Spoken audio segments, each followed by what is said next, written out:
Métanoïa, l'ange de la transformation, par l'estimé pasteur Kélaté Hypothée, leader fondateur des églises ambassades, Impact Divin AID.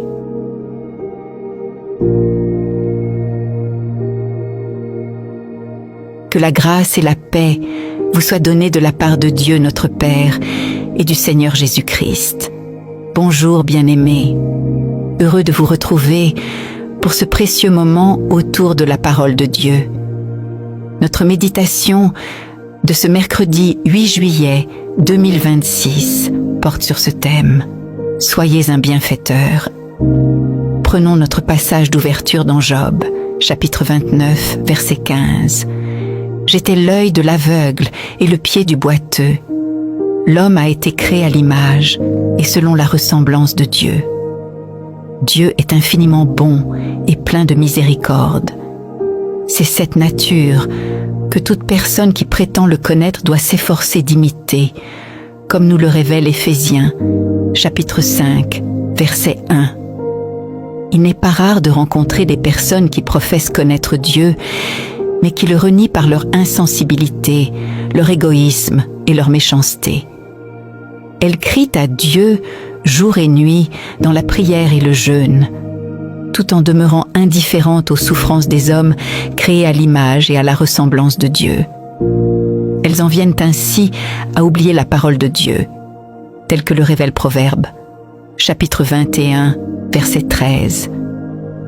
Malheureusement, l'ignorance conduit plusieurs enfants de Dieu à penser que la prière est la clé qui ouvre toutes les portes. Non, ce n'est pas vrai. Vous devez choisir d'exaucer une veuve, un orphelin ou un boiteux, et Dieu vous exaucera également. Regardez le choix de Job. La parole de Dieu nous dit dans Job, chapitre 29, verset 16. « J'étais le père des misérables. J'examinais la cause de l'inconnu. Et vous, qu'avez-vous choisi ? Arrêtez-vous un instant et posez-vous cette question. À combien de personnes ai-je véritablement fait du bien ? Et pourquoi ? En effet, votre motivation compte.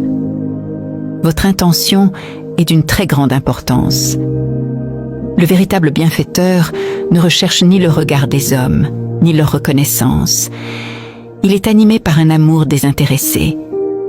Il désire voir les autres heureux et trouve sa joie à faire du bien autour de lui, sans aucune discrimination, ainsi que nous le lisons dans 1 Corinthiens, chapitre 13, verset 3.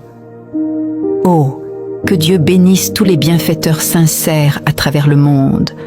Cependant, il est très important d'apporter une précision. Vos bienfaits ne garantissent nullement votre entrée dans le royaume de Dieu. Contrairement à ce que certains cherchent à faire croire, comme en témoigne Éphésiens, chapitre 2, les versets 8 à 9. Cela me rappelle l'histoire émouvante d'un centenier nommé Corneille, officier de l'armée romaine, rapporté dans Actes, chapitre 10, les versets 1 à 4. Cet homme et toute sa maison étaient des bienfaiteurs. Toutefois, leurs nombreuses aumônes ne pouvaient leur procurer le salut. Vos bonnes œuvres ne peuvent vous sauver, ni vous conduire au ciel.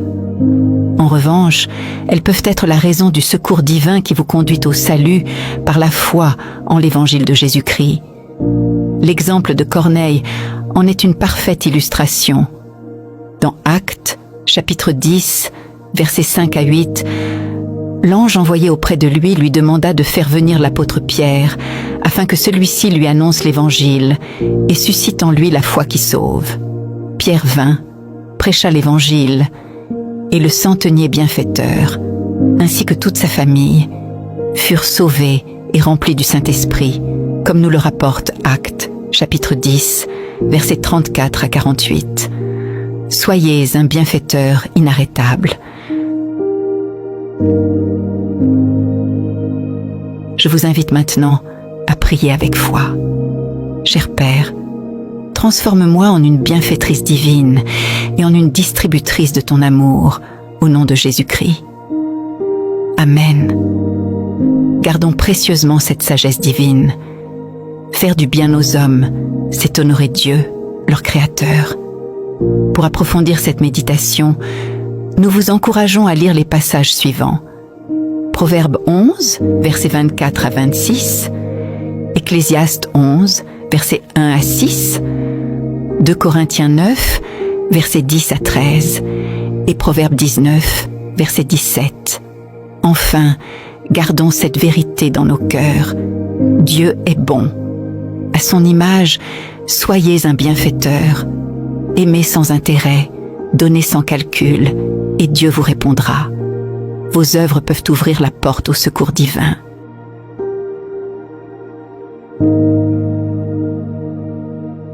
Si vous n'êtes pas encore né de nouveau, nous aimerions vous donner l'opportunité de faire de Jésus-Christ le Seigneur de votre vie.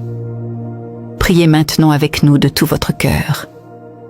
Ô Seigneur Dieu, je crois de tout mon cœur en Jésus-Christ, Fils du Dieu vivant. Je crois qu'il est mort pour moi et que Dieu l'a ressuscité des morts.